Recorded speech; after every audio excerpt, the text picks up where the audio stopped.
I trust your journey was not too taxing. Not at all. The roads were quite clear this morning. The Bridgerton family home, famously draped in cascading wisteria, is set in Grosvenor Square, a refined corner of Mayfair, London. In reality, though, filming took place across London in Greenwich at the Georgian Villa Rangers house, situated on the edge of Greenwich Park. Today, the villa houses the Vernher collection, comprising more than 700 artworks. Alongside welcoming visitors, the house has a cinematic pedigree, having also appeared in The Crown as the French residence of the abdicated King Edward VIII.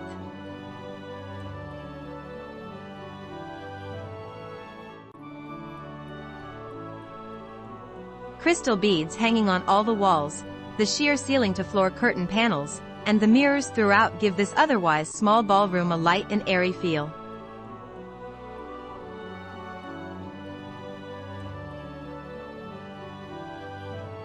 Penelope's bedroom. The shade of green that covers the Hetherington house certainly makes a statement in the drawing room, but where it really shines is Penelope's bedroom. Mixed with shades of ivory, the green feels calming here. But what I like is the hanging picture frames and fabulous dressing screen hidden in the corner.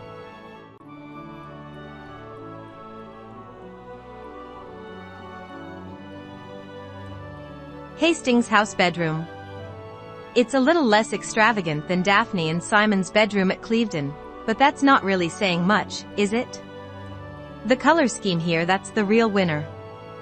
The cool blues and greens in the floral wallpaper, the deep blue, lush curtains, and the greenish-yellow accents give this Regency bedroom a real modern feel.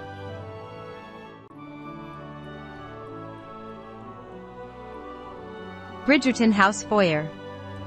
The entrance to the Bridgerton house gives off Grecian vibes, with the bright white walls and molding paired with the family's signature blue and affinity for vases and busts, but the star is the sprawling staircase. Great for dramatic entrances and exits, which is really what everyone should all be looking for in stairs.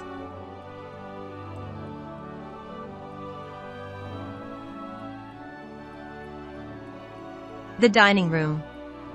There are a lot of beautiful dining rooms throughout the world of Bridgerton, but Clevedon's takes the cake, the reason being one word: drama. From the dark green walls to the deep red curtains, the floor-to-ceiling mirrors, the marble fireplace, the insanely long table, and yes, that pair of gorgeous gold chandeliers, there isn't only one statement piece in this room, the whole thing is a statement. And that statement is probably something like, there should never be anything subtle when it comes to dinner.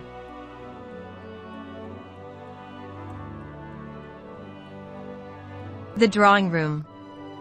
You best better like that Bridgerton blue if you're going to be spending time with the most sought-after family in 1813. From the wallpaper to the carpets and the columns holding it all together, it's all about that calming pastel blue. My personal favorite, those striped blue sofas, perfect for swooning, ingesting, or discussing your latest list of suspects for who could possibly be the next greatest gossip in town.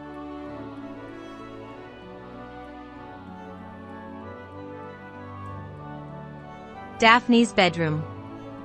That baby blue is the Bridgerton color, and while it may be a bit overkill in some rooms, it's deployed perfectly in Daphne's bedroom.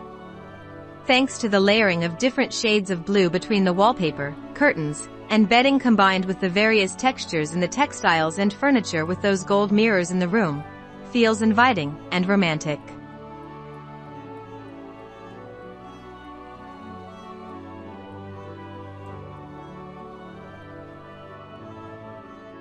The Queen's bookcase hallway. Queen Charlotte is surrounded by grand and opulent rooms, and if you've watched anything on British royalty, you've seen rooms like them before. However, this hallway lined with floor-to-ceiling bookcases and pink and gold ceiling really stands out. It's spectacular.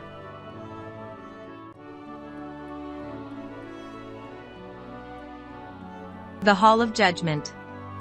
Queen Charlotte is an intimidating force of nature, which is why it makes sense to meet her here, in one of the most intimidating and opulent rooms in the whole series.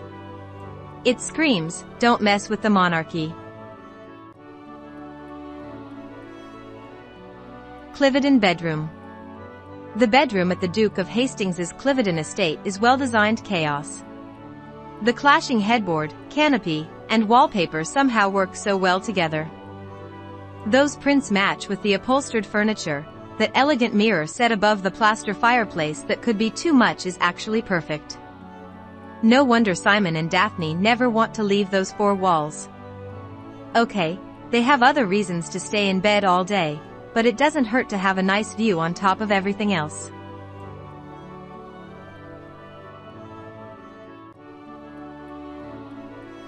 Kingston Bagwise House, Abingdon. This early Georgian family home features in several episodes of Bridgerton. Keen-eyed readers may recognize its impressive facade and expansive gardens.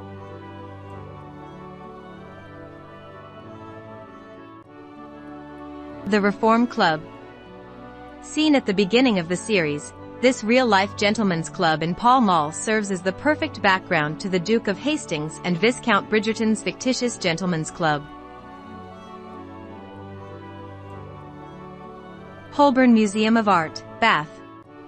As the setting for Lady Danbury's home in Episode 1, you can first spot the gorgeous archways in the house entrance in the scene where we're first introduced to the Duke of Hastings. You can also see the beautiful exterior as the guests arrive to the first ball scene in the series, where Daphne and Simon first meet. Painshill Park, Cobham. One of the show's location hallmarks are the perfectly manicured gardens, and you'll see many real-life parks used as background in the outdoor scenes where characters promenade out in society.